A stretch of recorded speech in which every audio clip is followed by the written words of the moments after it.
ಜೈಲಿನಲ್ಲಿ ಚಿಂತೆ ಮಾಡಿ ತೂಕವನ್ನ ಕಳೆದುಕೊಂಡ್ರ ದರ್ಶನ್. ಜೈಲಿನಲ್ಲಿ ಹಾಸಿಗೆ ದಿಂಬು ಬೇಡಿಕೆಯನ್ನ ಇಟ್ಟಿದ್ದು ಕೂಡ ಅಭಿಮಾನಿಗಳಿಗೆ ಎಲ್ಲೋ ಒಂದು ಕಡೆ ಬೇಸರವಾದ ಸಂಗತಿಯನ್ನ ಉಂಟು ಮಾಡಿದೆ. ಇದರ ಜೊತೆಗೆ ಈ ರೇಣುಕಾಸ್ವಾಮಿ ಕೊಲೆ ಕೇಸ್ ಪ್ರಕರಣ ದೊಡ್ಡವರ ಒಂದು ಅಹಂಕಾರಕ್ಕೆ ಉದಾಹರಣೆಯಾಗುತ್ತಾ ಅಂತ ಕಾಯ್ದು ನೋಡ್ಬೇಕಿದೆ. ಜೊತೆಗೆ ಹಣೆಯಲ್ಲಿ ಕುಂಕುಮ, ಮುಖದಲ್ಲಿ ಯಾವುದೇ ಮಂದಹಾಸವಿಲ್ಲದೆ ದಾಸ ಕೋರ್ಟ್ಗೆ ಎಂಟ್ರಿ ಆಗಿದ್ದು, ದರ್ಶನ್ ನೋಡಲು ಕಿಕ್ಕಿರುವುದು ಜನಸಾಗರದಂತೆ ಕೋರ್ಟ್ ಮುಂದೆ ಹಾಜರಿದ್ದ ಅಭಿಮಾನಿಗಳ ಸಂಖ್ಯೆ. ಹೌದು, ರೇಣುಕಾಸ್ವಾಮಿ ಕೊಲೆ ಕೇಸ್ ಪ್ರಕರಣಕ್ಕೆ ಸಂಬಂಧಪಟ್ಟ ಹಾಗೆ ಕೋರ್ಟ್ ನಿನ್ನೆ ವಿಚಾರಣೆಗೆ ಹಾಜರಾಗಿದ್ದ ದರ್ಶನ್ ಅನ್ನ ನೋಡಿ ಅಭಿಮಾನಿಗಳು ಶಾಕ್ ಆಗಿದ್ದಾರೆ. ನಿನ್ನೆ ಒಂದು ಕಡೆಯಲ್ಲಿ ಕೋರ್ಟ್ಗೆ ಬಂದ ದರ್ಶನ್ ಅನ್ನ ನೋಡಿ ಅಭಿಮಾನಿಗಳು ಸಾಕಷ್ಟು ಪ್ರಮಾಣದಲ್ಲಿ ಕೋರ್ಟ್ ಮುಂದೆ ಸೇರಿದ್ರು.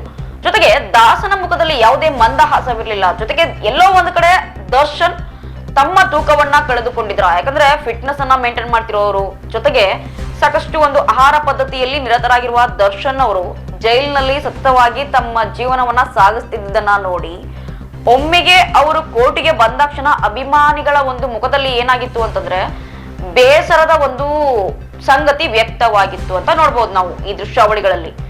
ಜೊತೆಗೆ ಅಭಿಮಾನಿಗಳು ಜೈ ಡಿ ಬಾಸ್, ಜೈ ಡಿ ಬಾಸ್ ಎಂದು ಘೋಷಣೆ ಕೂಡ ಮೊಳಗಿಸ್ತಿದ್ರು ಕೋರ್ಟ್ನ ಒಂದು ಆವರಣದಲ್ಲಿ. ಇನ್ನು ಜೈಲಿನಲ್ಲಿ ಹಾಸಿಗೆ ದಿಂಬಣ್ಣ ಕೊಡಿ ಅಂತ ಸಾಕಷ್ಟು ಬಾರಿ ದಾಸ ಕೋರ್ಟ್ಗೆ ಮನವಿಯನ್ನ ಮಾಡಿಕೊಂಡಿದ್ದು ಒಂದು ರೀತಿ ಎಲ್ಲೋ ಒಂದು ಕಡೆ ದರ್ಶನ್ ಅನ್ನ ನಾವು ನಿನ್ನೆ ನೋಡಿದಾಗ ಹೌದು, ದರ್ಶನ್ ಅವರು ತುಂಬಾ ಒಂದು ಜೈಲಿನಲ್ಲಿ ಕಷ್ಟದ ಪರಿಸ್ಥಿತಿಗಳನ್ನ ಎದುರಿಸ್ತಿದ್ದಾರೆ.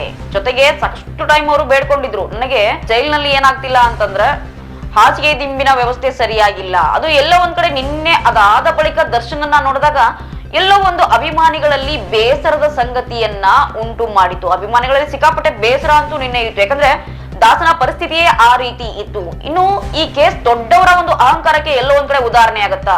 ರೇಣುಕಾಸ್ವಾಮಿಯನ್ನ ಯಾವ ರೀತಿಯಾಗಿ ಕೊಲೆ ಮಾಡಿದ್ರು ಅಂತಕ್ಕಂತ ಒಂದು ಘಟನೆಯನ್ನ ನೋಡ್ತಾ ಹೋದ್ರೆ ಇಲ್ಲ, ಎಲ್ಲೋ ಒಂದು ಕಡೆ ಆ ಒಂದು ಆರೋಪಿಗಳಿಗೆ ಶಿಕ್ಷೆ ಆಗಲೇಬೇಕು ಅನ್ನುವ ಒಂದು ನಿಟ್ಟಿನಲ್ಲಿ ಕೆಲವೊಂದಿಷ್ಟು ಜನ ಹೋರಾಡ್ತಾ ಇದ್ರೆ, ಇನ್ನು ಕೆಲವೊಂದಿಷ್ಟು ಜನ ಏನಪ್ಪಾ ಅಂತಂದ್ರೆ ಈ ಒಂದು ಕೇಸ್ಗಳಿಂದ ನಮ್ಮ ಒಬ್ಬ ಸೆಲೆಬ್ರಿಟಿ ಸ್ಟಾರ್ ಹೊರಗೆ ಬಂದ್ರೆ ಸಾಕಾಗಿದೆ, ದೊಡ್ಡವರ ದುರಂಕಾರಕ್ಕೆ ಒಂದು ಕೇಸ್ ಏನಾಗುತ್ತೆ ಅಂತಂದ್ರೆ ಸಾಕ್ಷಿ ಆಗತ್ತ ಅನ್ನೋದು. ಕೋರ್ಟ್ನ ಕಾನೂನಿನ ಮುಂದೆ ಎಲ್ಲರೂ ಸರಿ ಸಮಾನರು. ಯಾವುದೇ ವ್ಯಕ್ತಿ ಇರ್ಲಿ, ಯಾವುದೇ ದೊಡ್ಡ ಸ್ಥಾನದಲ್ಲಿರ್ತಕ್ಕಂತ ವ್ಯಕ್ತಿ ಇರ್ಲಿ, ಅವರು ಏನಾಗ್ಬೇಕು ಅಂದ್ರೆ ಕಾನೂನಿನ ನಿಯಮಾವಳಿಗಳಿಗೆ ಏನಾಗ್ಬೇಕು, ಶರಣಾಗ್ಲೇಬೇಕು. ಎಲ್ಲೋ ಒಂದ್ ಕಡೆ ಈ ಒಂದು ರೇಣುಕಾಸ್ವಾಮಿ ಕೊಲೆ ಒಂದು ಪ್ರಕರಣ ದಾಸನಿಗೆ ಮುಳ್ಳಾಗುತ್ತಾ ಅಥವಾ ಡಿ ಗ್ಯಾಂಗ್ಗೆ ಏನಾಗುತ್ತೆ ಅಂತಂದ್ರೆ ಇದು ಮುಳುವಾಗುತ್ತಾ ಕಾದ್ ನೋಡ್ಬೇಕಿದೆ.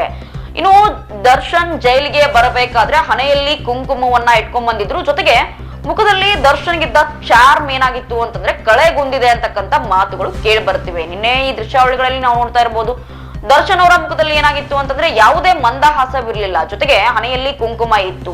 ಈ ಕೇಸಿಂದ ನಾನು ಹೊರಗೆ ಬಂದ್ರೆ ಸಾಕು ಅಂತಕ್ಕಂತ ಒಂದು ಪರಿಸ್ಥಿತಿಯಲ್ಲಿ ದರ್ಶನ್ ಅವರಿದ್ದಾರೆ. ಯಾವುದೇ ಈ ಆರೋಪಗಳಿಗೆ ನಾನು ಹೊಣೆ ಅಲ್ಲ ಅಥವಾ ಜವಾಬ್ದಾರನೂ ಅಲ್ಲ. ಇವೆಲ್ಲ ಏನ್ ನನ್ನ ಮೇಲೆ ಆರೋಪಗಳು ಬಂದಿದೆಯೋ ಅದೆಲ್ಲ ಊಹಾಪೋಹ ಮತ್ತು ಸುಳ್ಳು ಮಾಹಿತಿಗಳು ಅಂತಕ್ಕಂತ ಒಂದು ಸ್ಟೇಟ್ಮೆಂಟ್ ಅನ್ನ ದರ್ಶನ್ ಅವರು ಈಗ ತಾನೇ ಕೊಟ್ಟಿದ್ದಾರೆ. ಜೊತೆಗೆ ದರ್ಶನ್ ಅಂಡ್ ದರ್ಶನ್ ಗ್ಯಾಂಗ್ಗೆ ದೋಷಾರೋಪಣೆ ನಿಗದಿಯಾಗಿದೆ. ಆರೋಪಿಗಳ ವಿರುದ್ಧ ಏನಾಗ್ತಿದೆ ಅಂತಂದ್ರೆ ಸಾಕಷ್ಟು ಒಂದು ಪಟ್ಟಿಗಳ ಚಾರ್ಜ್ ಶೀಟ್ ಇರೋದ್ರಿಂದ ಇಲ್ಲಿ ದೋಷಾರೋಪಗಳು ಯಾವ ರೀತಿಯನ್ನ ಇವರೆಲ್ಲರೂ ನಿರಾಕರಿಸ್ತಿದ್ದಾರೆ ಅಂತ ನಾವು ನೋಡ್ಬೋದು. ಜೊತೆಗೆ ಜೀವ ಅವಧಿ ಶಿಕ್ಷೆ ಆಗುತ್ತಾ ಅಥವಾ ಹೊರ ಬರೋದಕ್ಕೆ ಇದೊಂದು ಅವಕಾಶನ ಈ ಸಾತಿ ಕೋರ್ಟಿಗೆ ಬಂದಿರೋದು. ಜೊತೆಗೆ ದರ್ಶನ್ ನೋಡಲು ಸಾಕಷ್ಟು ಜನ ಏನಾಗಿದ್ರು ಅಂತಂದ್ರೆ ಫ್ಯಾನ್ಸ್ ಮುಗಿಬಿದ್ದಿದ್ರು. ಕೋರ್ಟ್ ಆವರಣದಲ್ಲಿ ಏನಾಗಿತ್ತು ಅಂತಂದ್ರೆ ದರ್ಶನ್ ಈ ಕೇಸ್ಗೆ ಸಂಬಂಧಪಟ್ಟ ಹಾಗೆ ಈ ದಿನ ಬರ್ತಾರೆ ಅನ್ನೋದನ್ನ ಕಾಯ್ದು ನೋಡುತ್ತಿದ್ದ ಅಭಿಮಾನಿಗಳ ಬಳಗ ಏನಾಗ್ತಿದೆ ಅಂತಂದ್ರೆ ಅವರ ಒಂದು ಜೈ ಡಿ ಬಾಸ್, ಜೈ ಡಿ ಬಾಸ್ ಅಂತಕ್ಕಂತ ಘೋಷಣೆಯನ್ನ ಕೂಗ್ತಿದ್ದಾರೆ. ಜೊತೆಗೆ ದರ್ಶನ್ ಅನ್ನ ಆ ಪರಿಸ್ಥಿತಿಯಲ್ಲಿ ನೋಡಿದ ಅಭಿಮಾನಿಗಳು ಸಾಕಷ್ಟು ಒಂದು ಬೇಸರವನ್ನ ವ್ಯಕ್ತಪಡಿಸ್ತಿದ್ದಾರೆ. ಯಾಕೆ ಬೇಕಾಗಿತ್ತು ಇವರಿಗೆ ಈ ಪಾಡು ಅನ್ನೋದು. ದರ್ಶನ್ ಒಂದು ಜೀವನ ಸಂಗತಿಯನ್ನ ನಾವು ನೋಡ್ತಾ ಹೋದ್ರೆ ಲೈಟ್ ಮ್ಯಾನ್ ಆಗಿರ್ತಕ್ಕಂಥ ವ್ಯಕ್ತಿ ಒಂದು ಸೆಲೆಬ್ರಿಟಿ ಸ್ಟಾರ್ ಆಗೋದಕ್ಕೆ ಸಾಕಷ್ಟು ಕಷ್ಟವನ್ನ ಪಟ್ಟಿದ್ರು. ಎಲ್ಲ ಒಂದು ಕಡೆ ಈ ಒಂದು ತಪ್ಪಿನಿಂದ ದರ್ಶನ್ ಎಡವಟ್ಟನ್ನ ಮಾಡಿಕೊಂಡ್ರ ಅನ್ನೋದು ಪ್ರತಿಯೊಬ್ಬರದು ಒಂದು ಏನಾಗಿದೆ ಅಂತಂದ್ರೆ ಭಾವನೆ ಆಗಿದೆ, ಪ್ರತಿಯೊಬ್ಬರದು ಮಾತಾಗಿದೆ. ಜೊತೆಗೆ ನವೆಂಬರ್ 10ರಿಂದ ಡಿ ಗ್ಯಾಂಗ್ಗೆ ಅಸಲಿ ಒಂದು ಸಂಕಷ್ಟ ಏನಾದ್ರೂ ಸ್ಟಾರ್ಟ್ ಆಗುತ್ತಾ ನೋಡ್ಬೇಕಿದೆ. ಯಾಕಂದ್ರೆ ಡ್ರಿಲ್ ಆರಂಭವಾಗೋದೇ ಅವಾಗ.